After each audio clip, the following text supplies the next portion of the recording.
সুপ্রিয় পঞ্চম শ্রেণীর শিক্ষার্থী বন্ধুরা, তোমরা অবশ্যই জানো তোমাদের দ্বিতীয় প্রান্তিক মূল্যায়ন 17 আগস্ট থেকে 28 আগস্ট এর মধ্যে সম্পন্ন হবে।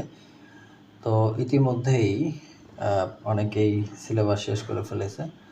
তো সিলেবাসটাও তোমরা হয়তো জানো যে গণিতের সিলেবাস হচ্ছে এই 49 পৃষ্ঠা থেকে 104 পৃষ্ঠা এবং জ্যামিতি আছে 157 থেকে 162 পৃষ্ঠা। তো আমি তোমাদের সেই প্রেক্ষিতে একটা মডেল কোশ্চেন তৈরি করছি যে দ্বিতীয় প্রান্তিক মূল্যায়ন 2026 শ্রেণী পঞ্চম, বিষয় গণিত, পূর্ণমান 70, সময় 2 ঘন্টা 30 মিনিট। তো এখানে প্রথমেই 15টা টিক চিহ্ন অর্থাৎ সঠিক উত্তর দেওয়া হয়েছে। পরপর সঠিক উত্তরগুলা এরকমভাবে সাজানো হয়েছে, তোমরা পরপর দেখে নাও।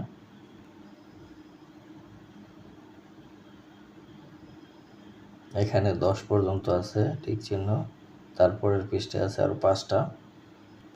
এই 15টা টিক চিহ্ন, এখানে নাম্বার হবে 15। তারপরেই একের দ্বিতীয় অংশ অর্থাৎ একের ক ছিল টিক চিহ্ন এবং খ হচ্ছে শূন্যস্থান পূরণ। এখানে শূন্যস্থান পূরণ করো, 5টা শূন্যস্থান দেওয়া হয়েছে, নাম্বার হচ্ছে 5।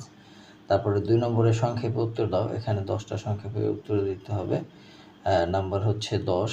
এখানে 4টে দেওয়া হয়েছে সংক্ষেপ উত্তর, বাকি পর্যন্ত সংক্ষেপ উত্তরগুলো এখানে দেওয়া আছে।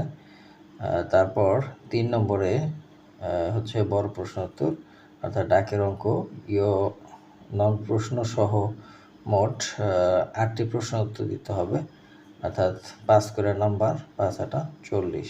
এই হচ্ছে টোটাল 70 মার্কের মান বন্টন।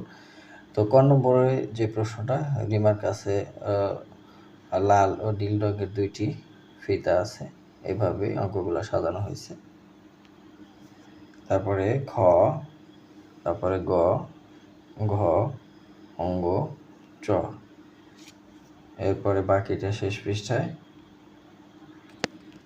বাকিটা হচ্ছে এরকম ছ, বর্গী, জ, ঝ, ইয় নম্বর হচ্ছে জ্যামিতি, যেটা তোমাদের অবশ্যই দেওয়া লাগবে। যে একটি বৃত্তের ব্যাসার্ধ 2.7 সেন্টিমিটার, বৃত্তটি আঁকো এবং এর 3টি বৈশিষ্ট্য লেখো, এর নাম্বার হচ্ছে 5।